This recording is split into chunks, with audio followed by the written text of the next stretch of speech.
Me chamo Raquel, tenho 24 anos, sou casada com o Igor, lidero a rede Rema de moças aqui. Olha elas aí, as remas. E hoje eu queria trazer algo, né, de Deus. Eu pensei em muitas coisas durante esses dias, coisas que Deus tem falado ao longo do tempo, desses meses. Só que Deus foi muito específico sobre isso que eu vou falar hoje com vocês, ok? Se você se sentir confrontado, quero te dizer que você não está sozinho. Antes de você ser confrontado hoje, eu fui confrontada primeiro, ok? E nós precisamos, às vezes, ser, sim, agitados por Deus, confrontados por Deus, para que Ele nos coloque no nosso devido lugar. Amém? Então, eu queria que nós orássemos só um pouquinho mais antes de começar a palavra. Se você puder, por favor, coloque a mão aqui sobre sua cabeça, por gentileza. Senhor, nós nessa hora submetemos a nossa mente ao Teu Espírito. Deus, nós repreendemos toda distração, Senhor, na nossa mente. Repreendemos, Senhor, tudo aquilo que não é Teu, que possa estar ou entrou nesse lugar. Em nome de Jesus. Declaramos, Senhor, nossa mente cativa ao Teu Espírito, Senhor. Declaro cada mente aqui cativa ao Teu Espírito. Deus, eu declaro, profetizo, ouvidos abertos para ouvir a Tua voz, Senhor. E declaro que hoje será uma noite de reconhecer aquilo que nos atrapalha, aquilo que nos leva para longe de Ti. Amém? O nome dessa palavra é reconhecendo um inimigo sutil, a distração.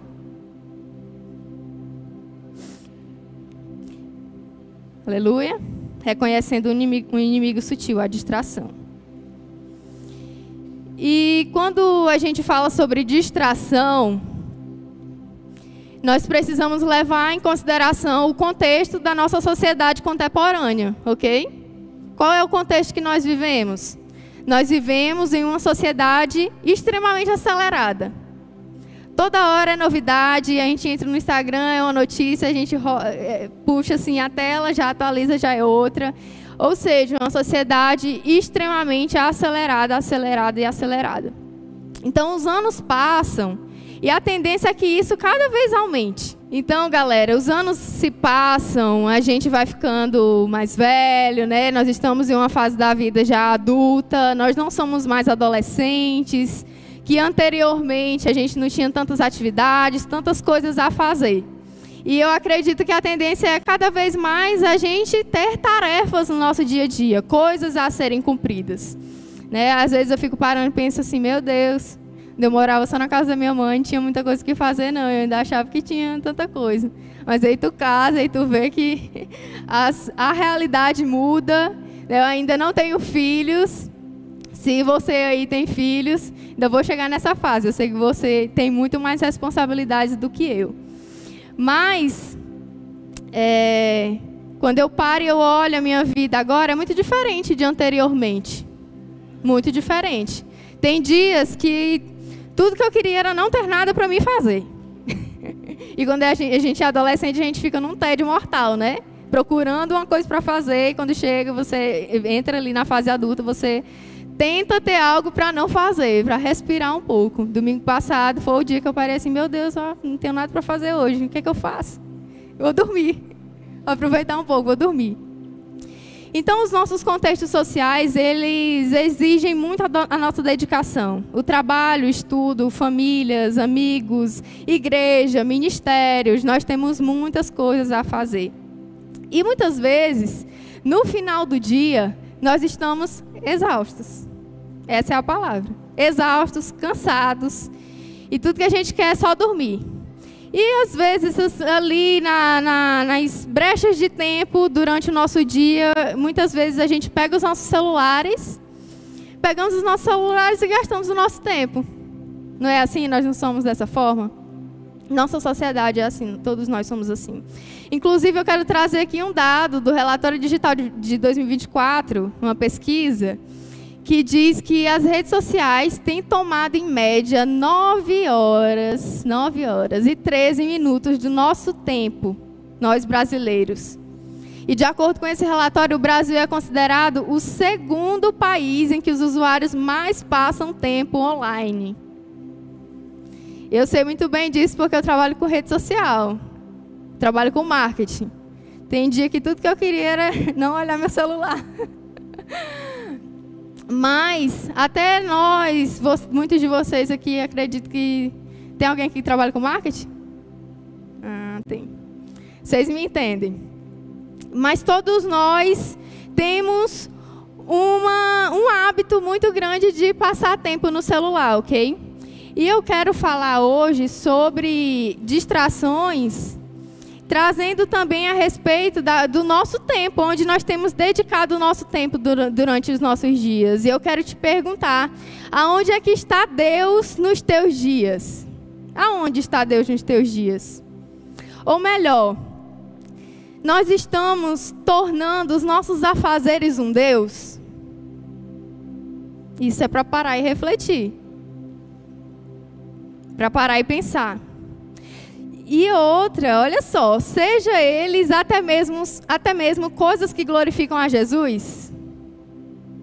Ou seja, a nossa família, o nosso casamento, se você é casado, os filhos, o servir à igreja, até mesmo o servir à igreja, pode nos roubar da presença de Deus. E sabe como isso pode nos roubar? Coisas que são boas pode nos roubar da presença de Deus? A partir do momento que eu não tenho mais tempo na minha agenda para Deus. Eu não quero saber o que é que tu faz para Deus, eu não quero saber se tu vai para a célula, eu não quero saber se tu vai para o culto. E nem Deus ele está procurando isso. Mas Deus ele está procurando amigos íntimos dele. Pessoas que se relacionam com ele genuinamente e profundamente. E quando eu estava escrevendo essa mensagem, eu parei para pensar, cara, será que Deus ele encontra espaço na minha agenda durante o dia? Quando foi, pare e pense, quando foi que Deus ele bagunçou a tua agenda durante um dia? Tu tinha ali tudo programado, só que Deus ele foi lá no teu coração, no teu espírito e te levou a mudar a rota daquele dia e te levar para um lugar de intimidade com Ele. Uma vez eu estava na minha moto, estava chegando em casa, e nesse dia eu tinha um checklist gigantesco de tarefas para cumprir. Muitas coisas, eu anoto tudo que eu tenho para fazer, vou dando check, né? E aí eu estava a caminho de casa. E aí, na hora que eu estou ali, passando pelos buracos de Imperatriz, Deus falou para mim, quando você chegar em casa, você vai orar. Algo espontâneo. Minha programação naquela hora não era orar, era correr para eu cumprir o que eu tinha que fazer. Mas só que o Espírito Santo falou comigo, chegar em casa você vai orar e vai ler a Bíblia. E eu... Amém, eu cheguei em casa, fui orar, fui ler minha Bíblia, mas depois eu fiquei pensando, Deus ele precisa sim encontrar espaço na minha agenda. Eu e você não podemos estar tão ocupados com as coisas que Deus fica procurando brechas, espaços na nossa agenda para se relacionar conosco. E isso, quando nós colocamos algo no lugar de Deus, isso se chama idolatria, certo? E, gente, idolatria, nós ouvimos muito sobre idolatria. Nós condenamos muito a idolatria, não é mesmo? E, às vezes, até relacionamos a idolatria com reza a santos, cultuar um santo. Só que idolatria é tudo aquilo que tira a primazia de Deus na minha vida. Simplesmente. É colocar qualquer coisa no lugar de Deus, tirando a sua prioridade. Então eu posso muito bem idolatrar meu celular, eu posso muito bem idolatrar uma amizade, eu posso muito bem idolatrar minha família. Inclusive Jesus fala sobre isso na Bíblia. Ele fala. Daqui a pouco a gente vai trazer alguns versículos sobre. Mas nós somos seres que sempre temos uma tendência de sempre estar buscando uma coisa para colocar no lugar de Deus. Inclusive, quando você vai ler a Bíblia, de Gênesis até Apocalipse, é Deus tentando fazer com que o homem se volte para Ele e pare de idolatrar as suas próprias coisas, que eles mesmos criam para que haja ali uma adoração. E eu quero ler um trecho de um livro muito bom, inclusive indico, ok, para vocês. Deuses Falsos, do Timothy Keller. Alguém já leu esse livro? Não? Leiam esse livro, ele é sensacional. Esse livro vai falar sobre como o homem idolatra as coisas. O sexo, o poder, o dinheiro, enfim. Mas olha só, o que ele fala aqui. O que é um ídolo? Qualquer coisa mais importante que Deus para você. Que domine o seu coração e a sua imaginação mais do que Deus. Qualquer coisa que você busque a fim de receber o que só Deus pode dar. Qualquer coisa que seja tão central e essencial para a sua vida é um Deus falso.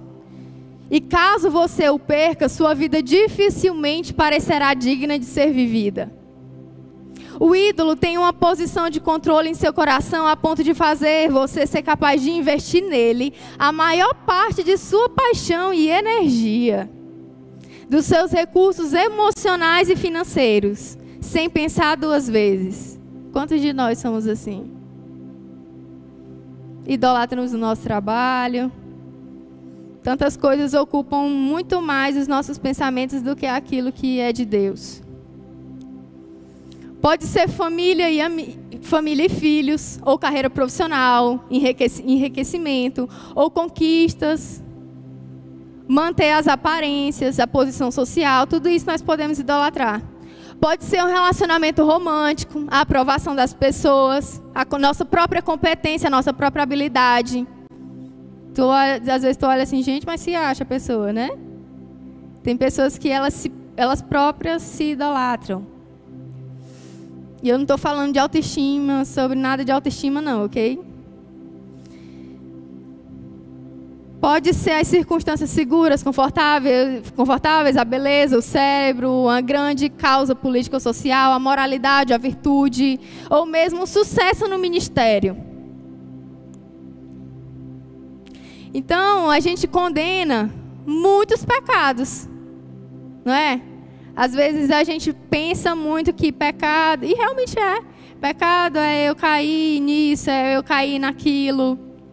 E esquecemos de coisas pequenas que nos afastam de Deus. E é sobre distrações. Elas nos afastam. Condenamos muitos os pecados escandalosos, mas caímos, falhamos nas distrações.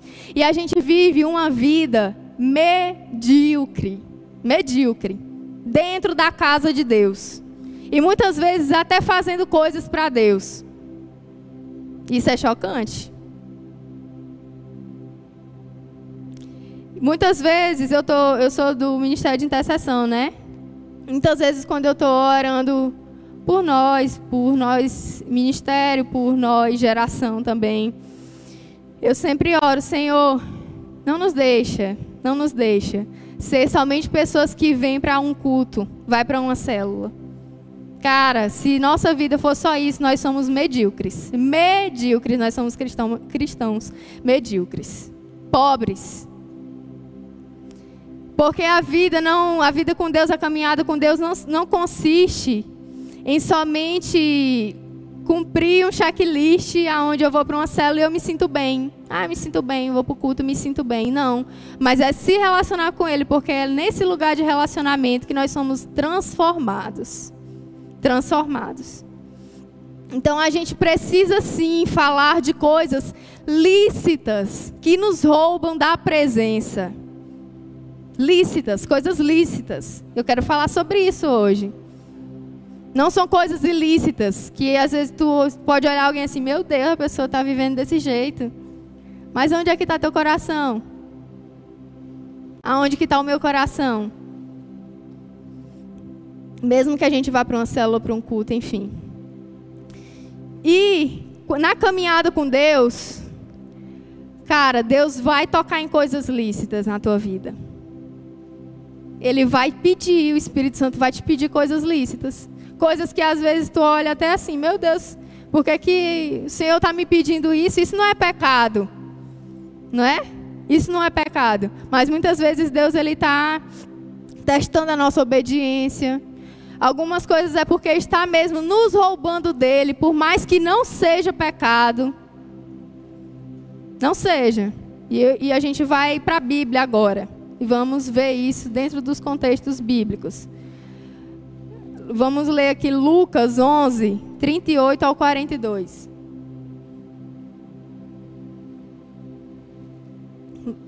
Lucas 11.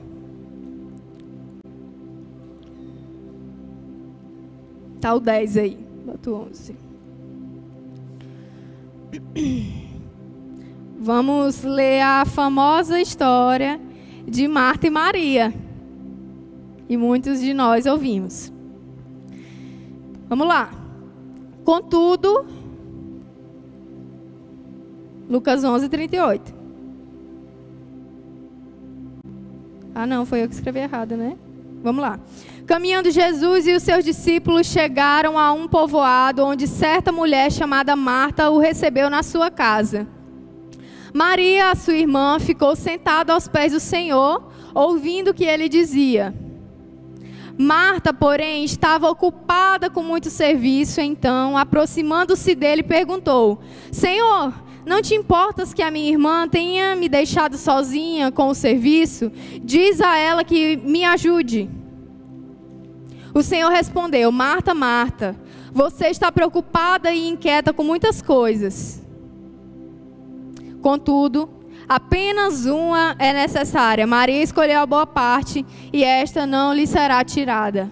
Até aí. Tem uma versão que diz que Marta, porém, andava distraída em muitos serviços. Imagine a situação. Jesus está lá, só que Marta, acredito que era uma pessoa muito ativa, de fazer, de botar a mão na massa e lá fazer. Ela estava ali preocupada mais em servir Jesus e entregar algo ali, sei lá, não sei se ela estava fazendo uma comida, não sei, do que estar com Jesus. Só que a prioridade de Jesus naquele momento não era receber de Marta algo que talvez ela estava preparando ali na cozinha para ele, mas era se relacionar com Marta. Era se relacionar. E Maria estava no lugar certo. Então percebe que Jesus, ele chama a atenção de Marta por algo que é, por algo lícito. Ele chama a atenção de Marta por um pecado? Não chama. Mas por uma distração. Porque por mais que não era errado, não era pecado, aquilo ali estava roubando ela daquele lugar de comunhão. Daquilo que realmente mais importava. E foi isso que ele falou que Maria estava escolhendo, a boa parte. Então Marta, ela vem nos ensinar três coisas. Primeiro, que o servir a Ele não pode estar acima do meu relacionamento com Ele. Não pode. Se eu estou servindo a Deus, fazendo coisas para Deus, mas eu não tenho tempo com Deus, estamos falhando. Estamos falhando. Isso é um perigo, ok? Um perigo grande. Porque às vezes estamos até fazendo coisas que Deus nem está direcionando. E Deus, deixa eu te falar uma coisa que choca a gente. Deus não está nem aí para as nossas boas intenções. Não está. Eu não trouxe esse versículo, mas eu estou me lembrando aqui da história da arca. Lá no Antigo Testamento, né? O povo carregava a arca e Deus deu uma ordenança para aquele povo. Que ninguém podia tocar na arca, né? Ninguém. Só que usar, uma vez estava lá a galera carregando aqui a arca sobre os ombros, e aí a Bíblia fala que houve um tropeçar, né? O carro de bois ali tropeçou e a arca ali desestabilizou e usar foi para segurar a arca. E o que a Bíblia fala? Morreu. Mas a intenção não era boa de usar? Sim, era proteger a presença de Deus, porque a arca naquele tempo representava a presença. Só que não era a vontade de Deus. Ele fez algo com boas intenções que não era a vontade de Deus. E já havia uma ordenança que não era para ninguém tocar na arca. Inclusive, Davi depois entra em crise, se você for ler. Davi fica em crise, porque isso aconteceu. Meu Deus, Uzá morreu porque tocou na arca. Então, Deus, a segunda coisa que Marta e Maria ensina e que também esse relato aqui da arca ensina, que as nossas boas intenções, Deus ele não quer saber e que Ele deseja ter o nosso tempo e entrega total como prioridade. Como prioridade. E a terceira coisa que Marta e Maria nos ensina, essa história, que as tarefas da minha rotina não podem me fazer deixar a boa parte de lado e estar aos pés de Jesus. Não pode.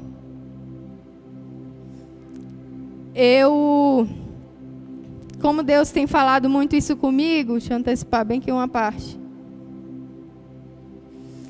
Deixa eu contar para vocês um sonho que eu tive sobre essa palavra aqui.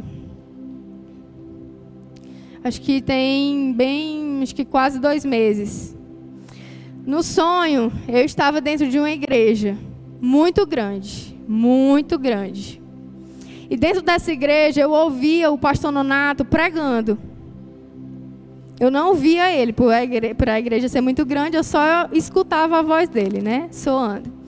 E ele estava entregando uma palavra profética, ele estava trazendo algo de Deus, né?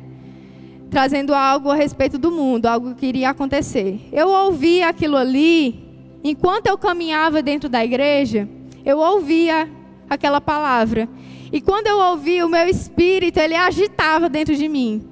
E eu entendia algo, eu precisava estar conectado com aquilo que o Espírito estava dizendo à igreja.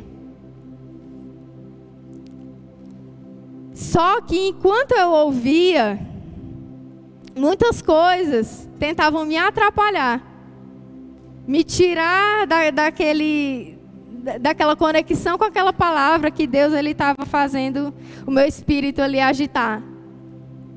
No sonho, existiam várias pessoas próprias dentro da igreja, irmãs, como se fosse de um círculo de oração.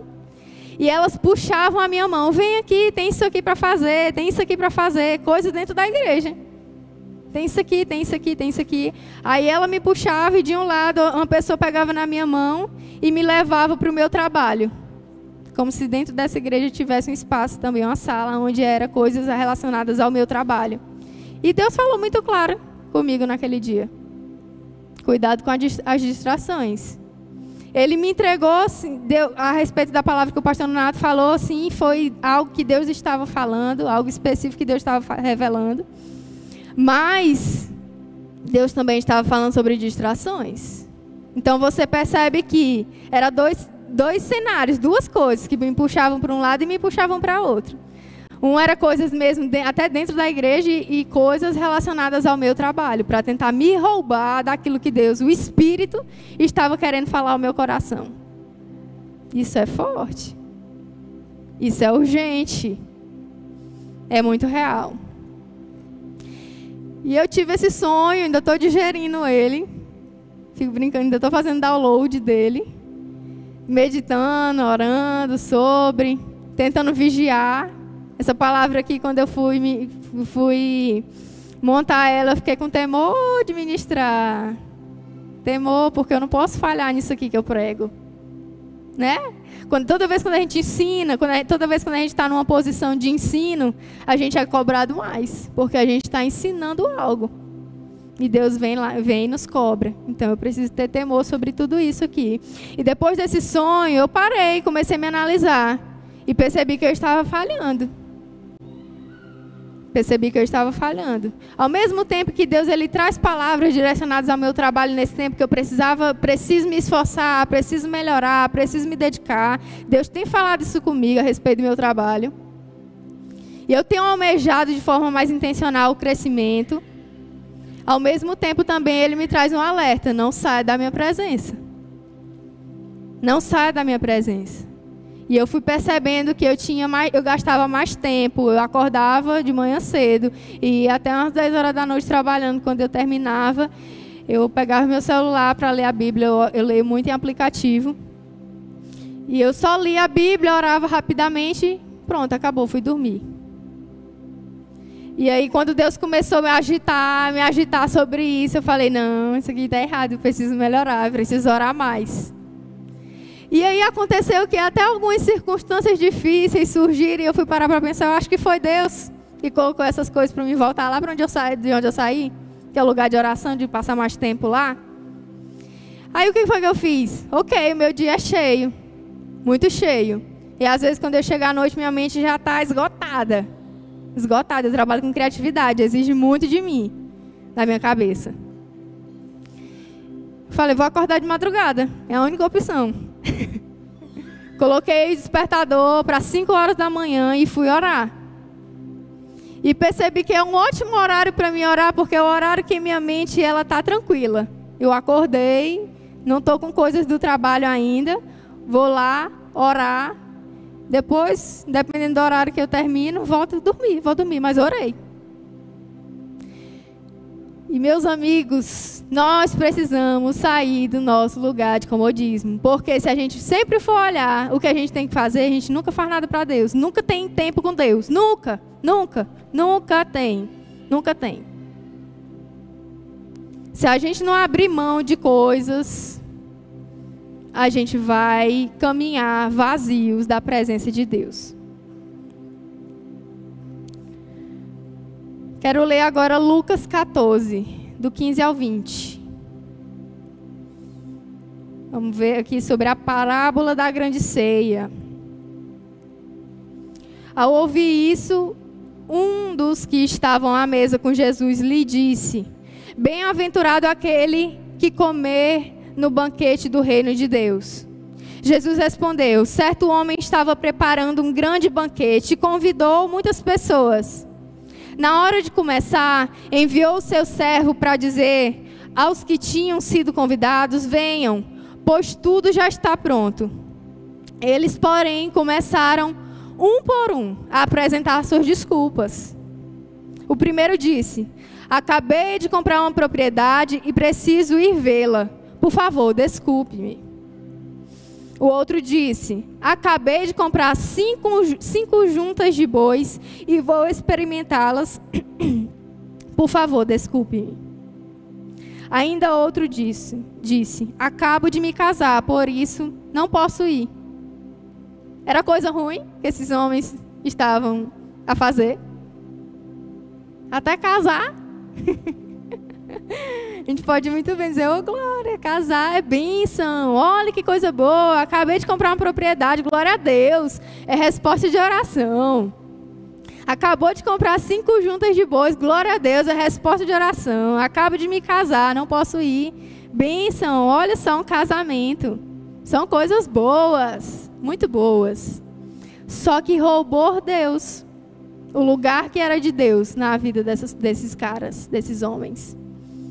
Enquanto Jesus estava chamando eles para o seguir, para estar ali em comunhão com eles apresentavam suas desculpas e disseram: não, tem outras coisas para fazer. Tem outras coisas ali para fazer. E Deus, Ele deseja se relacionar conosco. Desde Gênesis, gente, desde Gênesis, quando nós abrimos a Bíblia, nós vemos um Deus que deseja se relacionar com o homem. O Éden é um belo exemplo disso. Onde Deus convida a Eva e Adão a se relacionar com Ele. E o problema da humanidade entrou a partir de que momento? Onde houve uma quebra de aliança. Quebra de aliança. Abriu-se uma porta, né, de pecado e afastou o homem do relacionamento com Deus. E é a partir daí que nós sempre estamos tentando buscar coisas que ocupam o lugar, para ocupar o lugar que na verdade deveria ser de Deus. Inclusive em Êxodo traz um exemplo disso. Êxodo 5, versículo 1. Olha isso. Depois disso, Moisés e Arão foram falar com o faraó e disseram: assim diz o Senhor, o Deus de Israel: deixe o meu povo ir para celebrar-me uma festa no deserto. Bota lá no 3, versículo 3.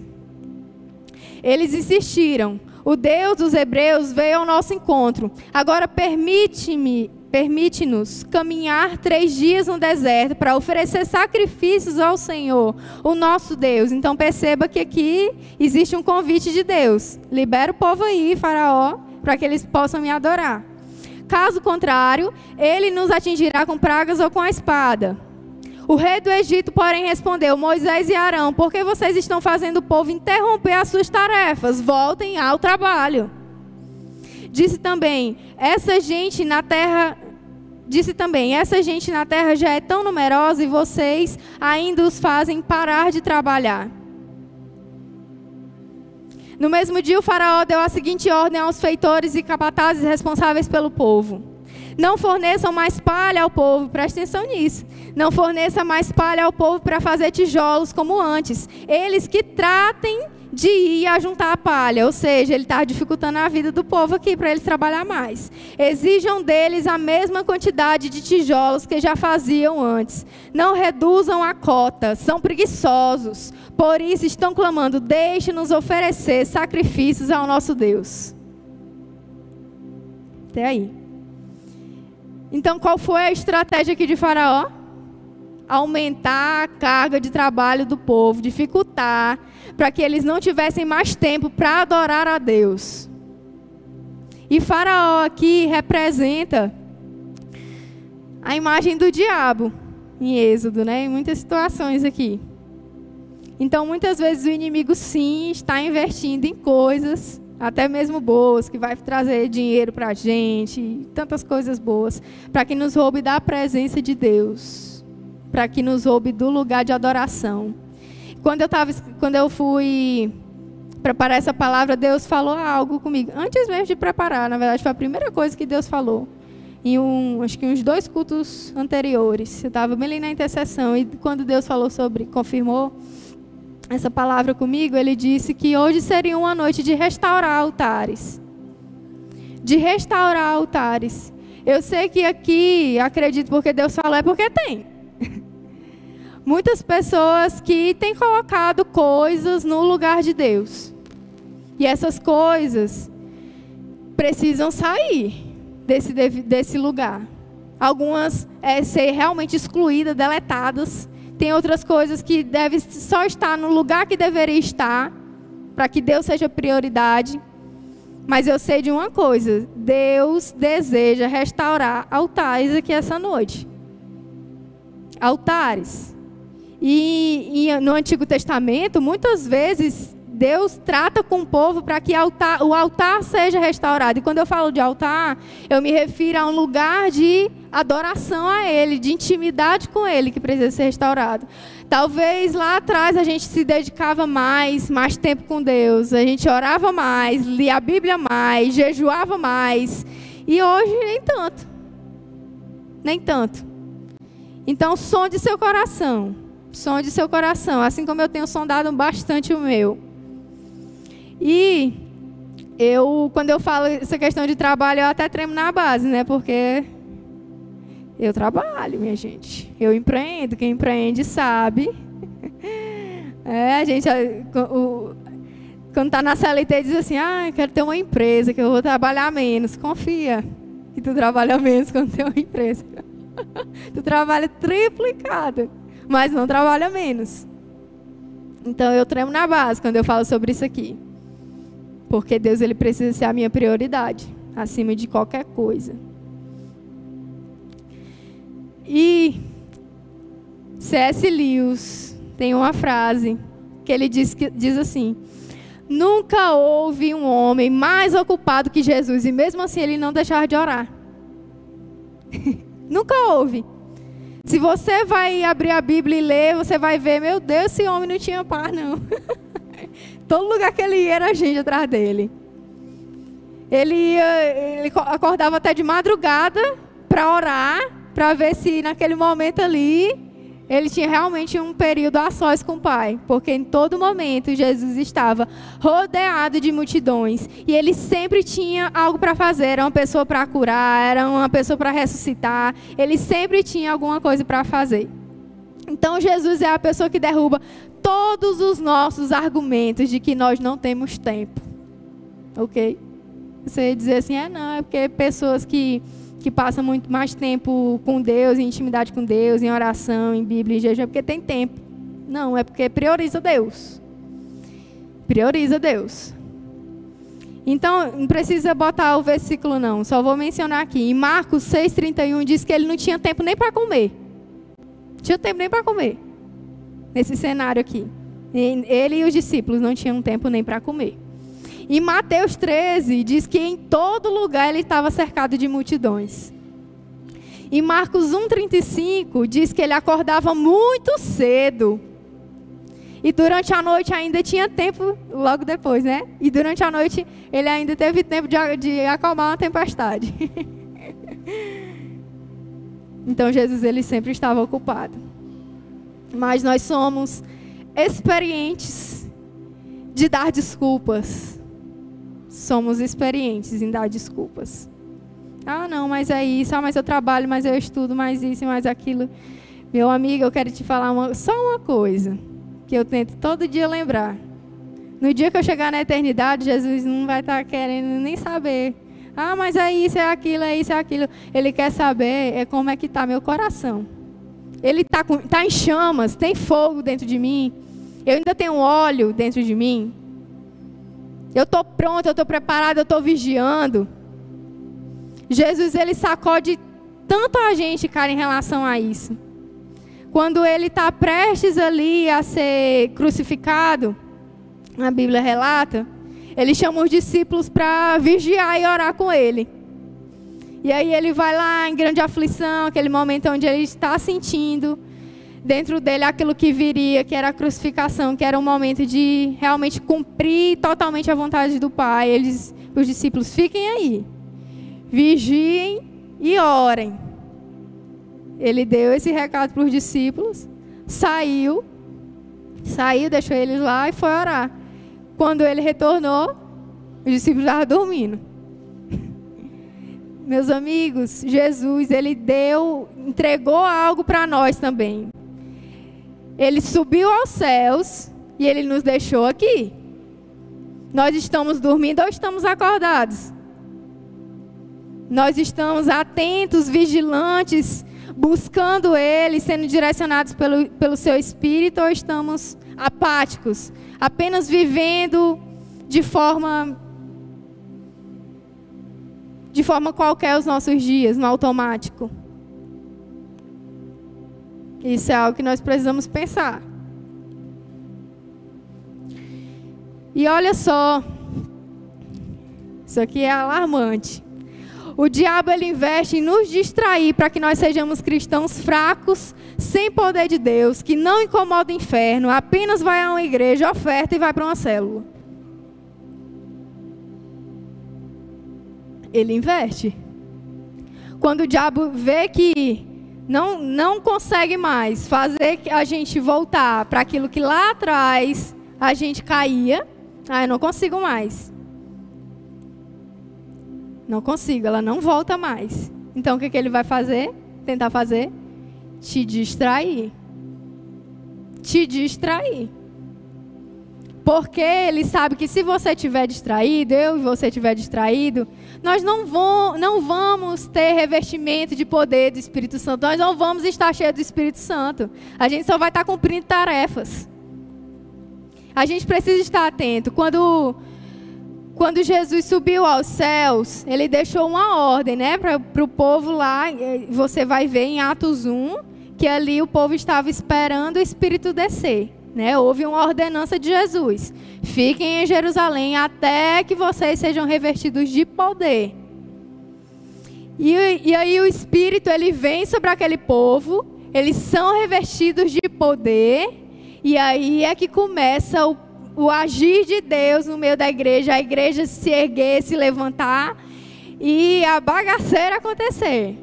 De Deus, de Pedro pregando e multidões aceitando Jesus, um homem que anteriormente negou a ele, estava ali pregando com toda a autoridade, com todo o poder, porque eles anteriormente ficaram naquele lugar que Jesus disse, fique aí, porque você precisa ficar para receber poder. E nós estamos ficando em Jerusalém para receber poder de Deus?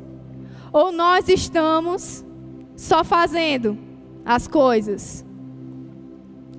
E tem uma frase de Tozer, ele diz assim: Se Deus tirasse o Espírito Santo deste mundo, boa parte daquilo que a igreja está fazendo prosseguiria como se nada tivesse acontecido.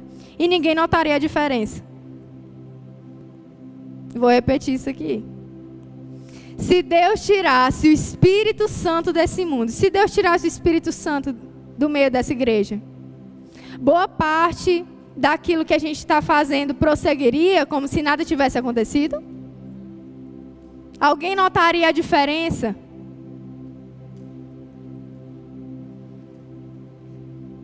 Quando eu leio um negócio desse, eu me analiso. Não sei você, mas eu me analiso. Porque a gente é muito fácil de viver no automático. Principalmente quando a gente já tem muitos anos de caminhada com Deus.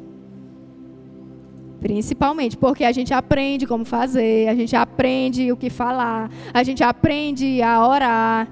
Nós aprendemos a pregar, nós aprendemos a liderar, aprendemos a fazer muitas coisas. Aí é a hora onde eu começo a viver no automático. Eu começo a viver no automático. Algo na minha vida que eu sempre luto para viver é sempre depender de Deus em coisas simples. Eu sei fazer, sei falar sobre isso, sei, mas eu busco orar, eu busco ouvir Deus, eu busco uma direção de Deus. Coisas simples, cara. A Emily abriu o culto falando sobre isso, sobre ouvir a voz de Deus. E quantas vezes a gente falha na nossa vida? A gente até traz problema para a nossa vida porque a gente não parou e orou. Ah, não, eu sei, não vai dar certo isso aqui. A gente não para, não ora, não busca uma direção de Deus, não busca ouvir a voz do Espírito Santo. Davi ensina muito sobre isso. Davi era um homem que orava muito. Eu amo Salmos, é meu livro preferido da Bíblia. Quando você vai ler Salmos, você vê um homem que busca ser dependente de Deus. Antes de sair para uma guerra, ele orava. Davi era um guerreiro. Ele, creio que era muito habilidoso. Certo? Muito habilidoso. Então, Davi, ele poderia muito bem confiar na força do seu próprio braço. Na força da sua espada. Mas ele fala em Salmos, alguns confiam em carros e cavalos, mas nós confiamos no Deus poderoso, Deus vivo. Então, nós precisamos aprender de novo a ser dependentes do Espírito Santo. Amém? Em tudo aquilo que a gente for fazer, em tudo aquilo que a gente for fazer. Toda vez quando eu entro que eu estou na escalada, na intercessão, eu pergunto para Deus, Senhor, o que o Senhor quer fazer aqui hoje? O que o Senhor quer fazer aqui hoje? Eu não quero só estar aqui, eu quero ouvir aquilo que o Senhor deseja fazer. É uma oração que eu tenho feito muito. Deus, o que o Senhor deseja fazer no mundo? O que o Senhor tem se importado? Porque eu também quero me importar. O que tem no teu coração agora? Então nós precisamos ter coragem também para orar essas coisas, desejar isso.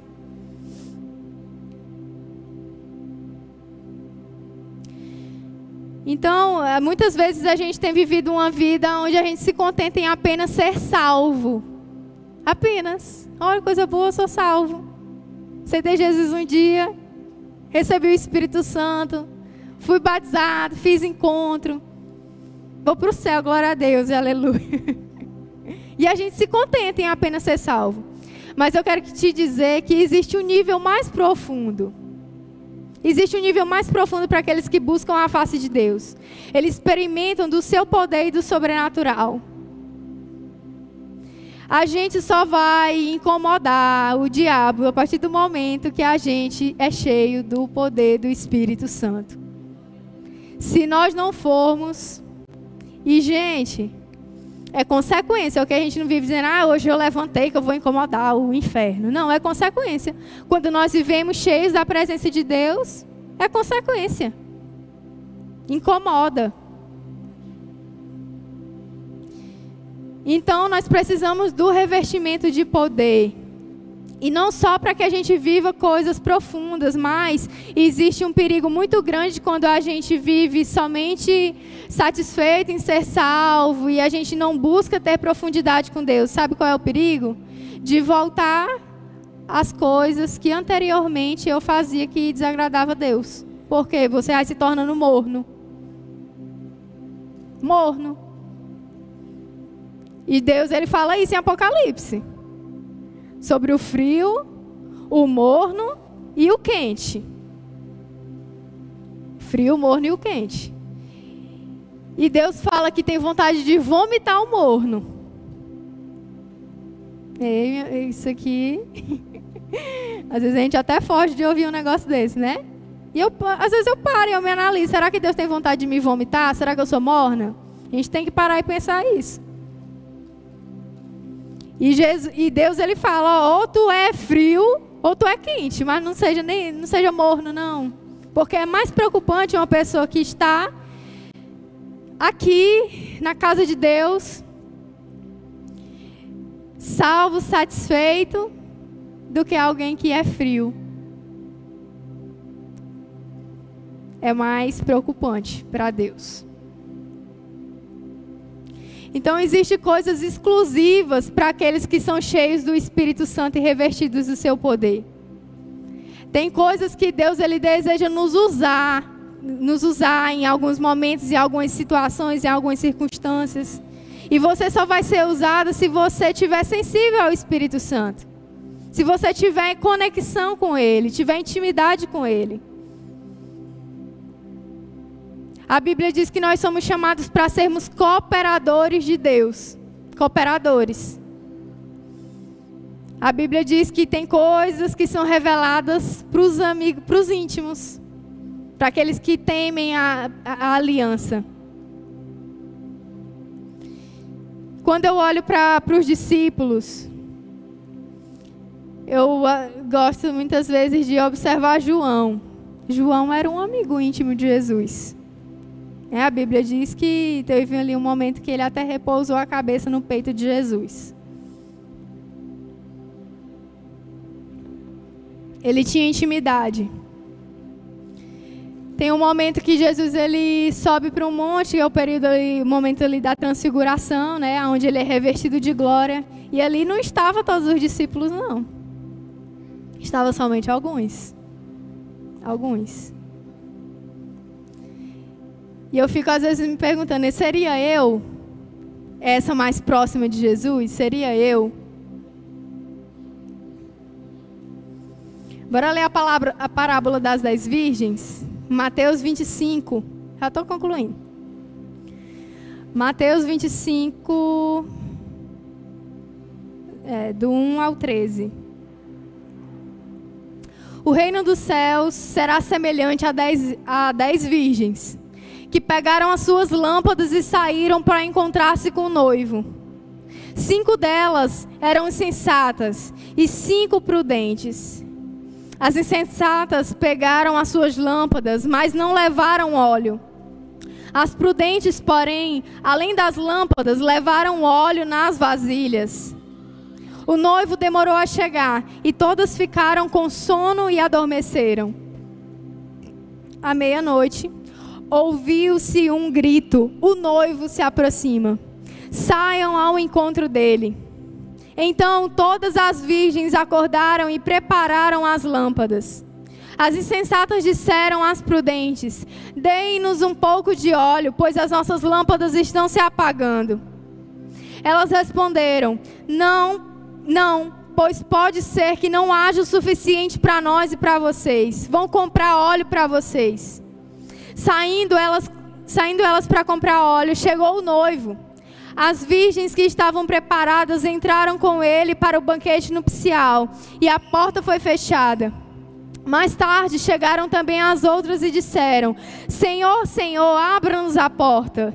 Ele, porém, respondeu: em verdade lhes digo que não as conheço. Portanto, vigiem, pois vocês não sabem o dia e nem a hora. Esse aqui é o nosso cenário. Haverá um momento onde nós ouviremos: o noivo chegou. Ele chegou. Eu aguardo esse dia. Eu aguardo. E nós cantamos sobre Maranata agora há pouco. Maranata, a hora vem. Eu estava ali ouvindo, oh meu Deus. Que realmente o nosso coração respalde isso que a gente está cantando. Porque às vezes Deus nem na nossa agenda encontra tempo. E a gente está aqui cantando Maranata, a hora vem. E às vezes a gente está amando Jesus só de lábios e de coração, não. Somente de lábios e de coração, não. O que é que nós temos sido?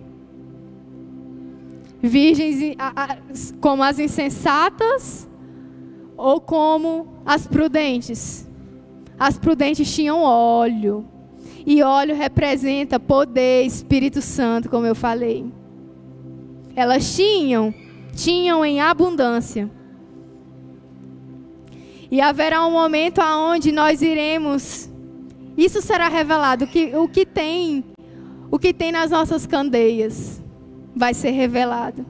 As nossas candeias vai estar cheias de óleo ou não. Ou a gente vai chegar diante de Jesus e dizer, não, Senhor, mas é porque eu tinha faculdade, é porque eu tinha meu trabalho, é porque eu tinha isso, eu tinha aquilo.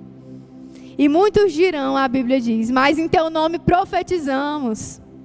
Fizemos isso, fizemos aquilo. O que é que Jesus vai dizer? Nem conheço vocês. Não conheço vocês. Porque o coração não estava nele. E é por isso que eu digo que Jesus não está nem aí para aquilo que a gente está fazendo. Ele está querendo saber aonde é que está o nosso coração. E a Bíblia diz que aonde está o nosso tesouro, ali está o nosso coração. Aquilo que mais nós dedicamos o nosso tempo, aquilo que mais faz a gente brilhar os olhos, é ali que está o nosso coração. E eu não estou dizendo para que você saia desse culto, não vou mais trabalhar. Não vou mais trabalhar não, tem que viver só para Jesus. Eu não estou dizendo isso. Deus está nos ensinando aqui a colocá-lo como prioridade. Uma vez eu ouvi o Luciano Subirá falando a respeito de temas relacionados. E ele deu o exemplo do filho dele, o Israel. Israel hoje é adulto, né? Ele já veio aqui na Ágape, já ministrou por aqui. Alguns de vocês conhecem ele. E ele disse que deu um presente para o Israel, um videogame. Israel pedia, ele deu um videogame para o filho dele. Só que ele começou a perceber que aquele videogame estava atrapalhando o relacionamento deles. Porque quando o Luciano chegava em casa e ele tentava se relacionar com Israel, ele falava, não pai, peraí, só mais uma partida. Não pai, peraí, só mais aqui. Só não. E ficava nessa. E aí, Luciano diz que Deus falou com ele. Ele falou o quê? É assim que vocês fazem comigo. Vocês me pedem coisas e eu dou as coisas para vocês e depois essas coisas roubam vocês de mim. Vocês não têm mais tempo para mim. É dessa maneira. Dessa maneira. E eu acho que Deus às vezes nem escuta, rejeita algumas nossas orações que a gente fica pedindo algumas coisas, porque Ele sabe que na hora que a gente colocar a mão naquilo ali, a gente se perde. Na hora que a gente colocar a mão naquilo ali, a gente se perde. E tem coisas que Deus, Ele quer até te entregar, mas Ele sabe que tu não está pronto. Porque teu coração ainda está em coisas e não nele. E eu quero encerrar falando aqui, quero ler a canção um trecho de uma canção de um espontâneo, que é da parábola das 10 virgens. Esse espontâneo é sensacional. É a palavra cantada. E diz assim: e assim será naquele dia, mas algumas não terão óleo, e olharão para as que têm e dirão, empresta-me. Foi o que a gente leu. Mas as que têm dirão, não tem como eu te dar a minha fé. Às vezes que eu me submeti ao Espírito, não tem como eu te emprestar a minha vida de piedade. Às vezes que eu escolhi a boa parte, não tem como eu te emprestar. Vai comprar óleo para você. E a que não tem ficará em desespero dizendo, porque eu perdi tanto tempo, porque eu não cultivei óleo. Porque eu não lembrei que Ele mesmo disse, os que me amam obedecem à minha lei. Porque eu não escolhi uma vida piedosa, as obras do Espírito. E então Ele dirá às prudentes, entre para o reino do meu Pai. Entrem todos os que escolheram uma vida de sabedoria. Isso aqui é muito forte, muito forte. Então eu quero te convidar a ficar de pé.